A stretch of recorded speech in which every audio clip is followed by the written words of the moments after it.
जय हिंद, वंदे मातरम, भारत माता की जय। राष्ट्रवाद की बात प्रहार के साथ आप सभी का हार्दिक स्वागत है। मित्रों, जिस हिसाब से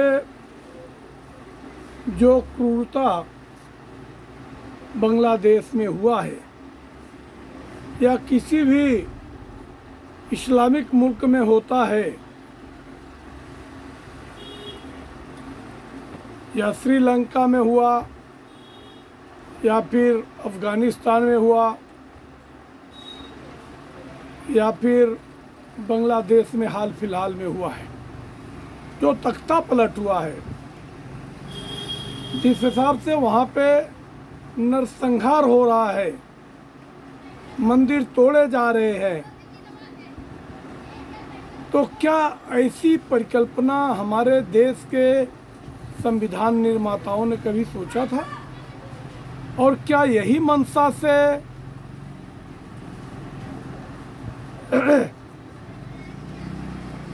नेहरू और महात्मा गांधी ने अपने देश में संविधान लगाया था? या बंटवारा हुआ तो उस समय धर्म के नाम पे बंटवारा हुआ, मगर कुछ मुसलमानों को वहाँ रखने दिया गया? ये क्या हो रहा है?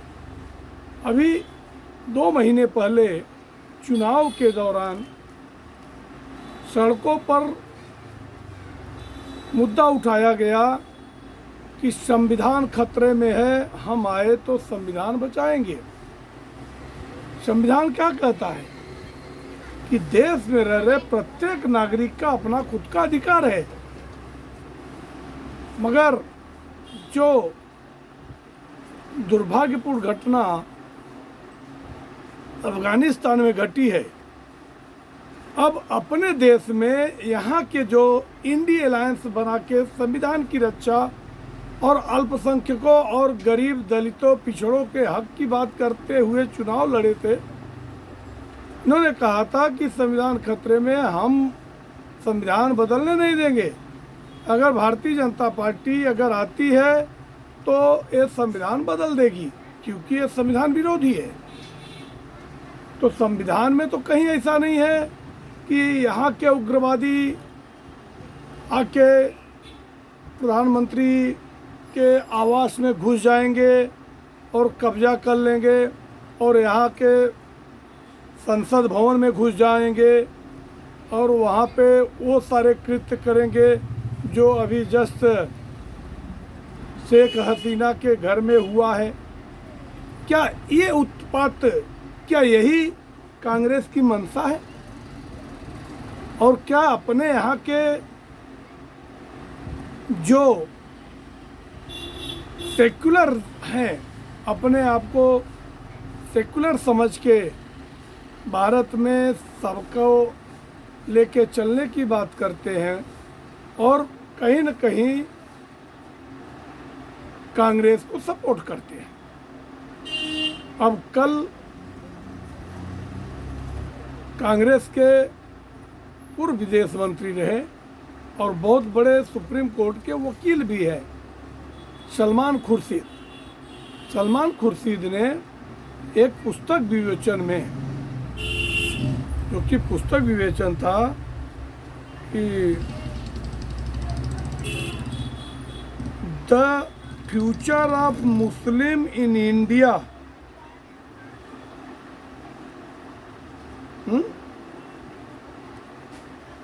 गजवाए हिंद, जो कि पुस्तक का विमोचन करने गए थे और उस सभा में बोल रहे थे कि आने वाले समय में मुसलमानों का भविष्य क्या होगा। और गजवाए हिंद, जो कि उसको लिखा कौन है? मजबूर रहमान ने लिखा है। उन्होंने कहा कि बांग्लादेश वाली घटना अपने देश में भी होने वाली है और यहाँ की जो मोदी सरकार है, इनकी नीतियों से उब कर, इनके नीतियों के विरोध में जनता मोदी के घर में घुस जाएगी। इसके बाद इनके मध्य प्रदेश के एक पूर्व विधायक है सज्जन सिंह वर्मा। सज्जन सिंह वर्मा कह रहे हैं कि मोदी तेरे खिलाफ पूरा देश में आक्रोश है और जनता एकदम बांग्लादेश की तरह तख्ता पलट करने वाली है। तो क्या सबसे बड़ा लोकतंत्र यही लोकतंत्र है? और लोकतंत्र के लिए जो हमारे देश के महापुरुषों ने, क्रांतिकारियों ने कितना संघर्ष किया और तब जाके भारत में बाबा साहब अम्बेडकर का संविधान लागू हुआ। तो अगर हिंसा को इतना बढ़ावा मिलेगा तो देश में संविधान रहेगा ही नहीं। ये सिर्फ भीड़ तंत्र से चलेगा। मतलब इसके पहले राहुल गांधी ने कहा था कि युवा, मतलब बार तुम बारी बारी से लोगों को उकसा रहे हो, युवा सड़कों पे है, कभी भी मोदी को मारेगा, मोदी की हत्या हो जाएगी। ऐसा भड़का के आप अगर चुनाव में भाजपा से जीत नहीं पाते हो और 15 साल से अगर आपको विपक्ष में बैठने का मिल गया है तो आप भड़का के सत्ता में आना चाहते हो। अभी समाजवादी पार्टी ने भी ऐसा ही कहा है और आम आदमी पार्टी के संजय सिंह ऐसा कर रहे हैं और भगवंत मान कह रहे हैं कि गैस का दाम इतना बढ़ गया तो अब जनता मोदी को मार देगी। अरे मोदी जी को तो मारने के लिए पंजाब चुनाव के टाइम पे ही षड्यंत्र रचा था वहाँ के मुख्यमंत्री चरण सिंह चन्नी ने। ये तो उनकी अक्लमंदी थी कि सुरक्षा कारणों को देखते हुए आगे गए नहीं और वो वापस आ गए। बाई रोड जा रहे थे, उनकी तो हत्या होने वाली थी। तब ये देश में उकसाकर, युवाओं को उकसाकर या फिर कट्टरपंथियों को उकसाकर, जैसे वहाँ की जो नकली किसान 1 साल तक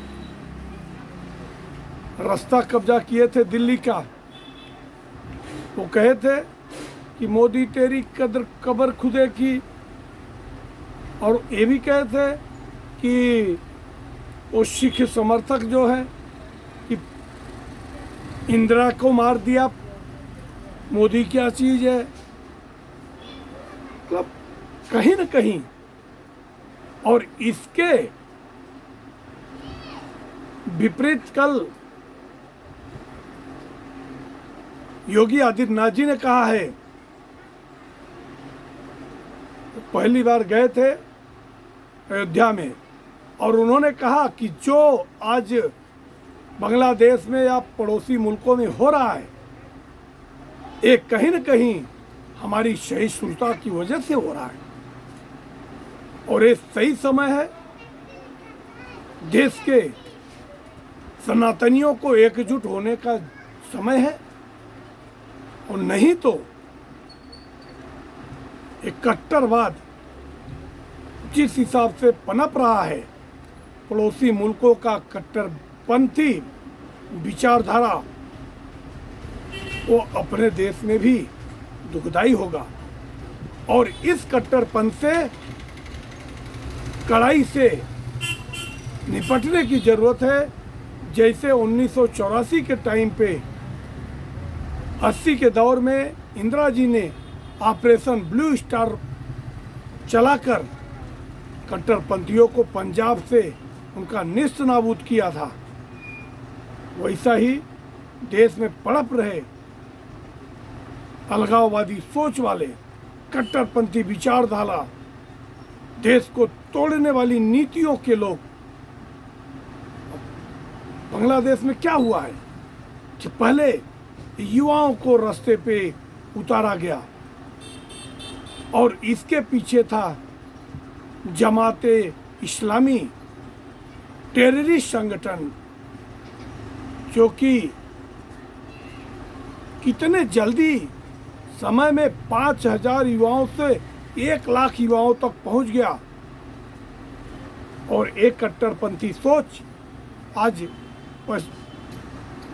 बांग्लादेश को, जो एक सेक्युलर मुल्क बन रहा था, वहाँ पे हर समुदाय के लोग रह रहे थे, शेख हसीना जैसी एक कुशल शासक को रातों रात कैसा तख्ता पलट कर दिया और उनको सिर्फ 45 मिनट का टाइम दिया गया कि whatever you want to take you just take and run away from here, otherwise your assassination is compulsory. और 45 मिनट के अंदर वो बेचारी अपनी बहन रिहाना को लेके वहाँ से निकलती है, जो किया कि भारत में उन्होंने अपनी ज़रूरी चीज़ों को खरीदी किया तो 30,000 का शॉपिंग किया तो उनके पास देने के लिए पैसे नहीं थे। तो अपने देश के बुद्धिजीवियों के लिए और ख़ास तौर से सनातनियों के लिए, जातियों में बंटने वाले सेक्युलर गिरोह, इनसे सावधान रहने की ज़रूरत है। और ये लोकतंत्र का मंदिर है, लोकतंत्र के मंदिर के लिए ऐसी गलत सोच रखने वालों के लिए इनके खिलाफ एनएसए लागू करके इनको जेल के हमेशा के लिए, लाइफ टाइम हमेशा के लिए जेल में डालने जैसा कठोर कानून बनाना चाहिए। क्योंकि देश में भीड़ तंत्र नहीं चलेगा, देश लोकतंत्र और संविधान से चलेगा।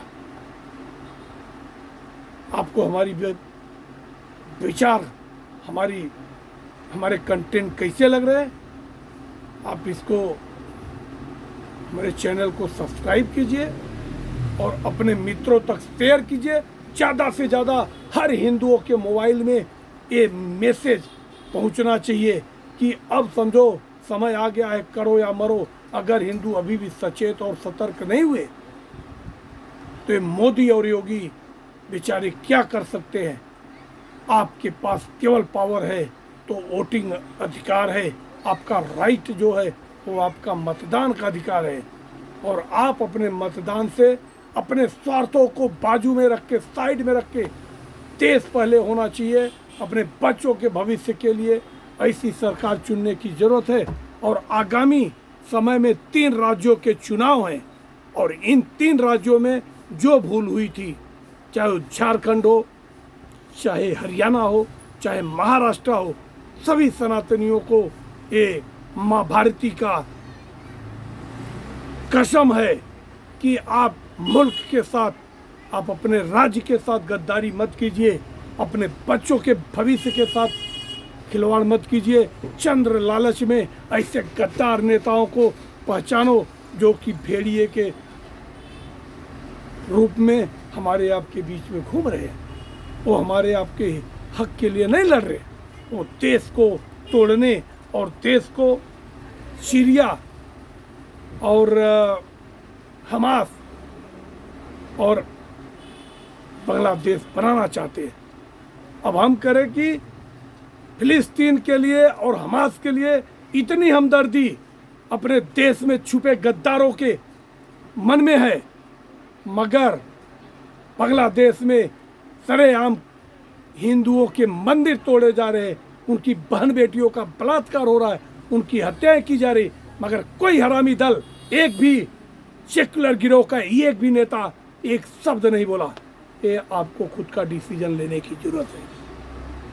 जय हिंद, वंदे मातरम, भारत माता की जय।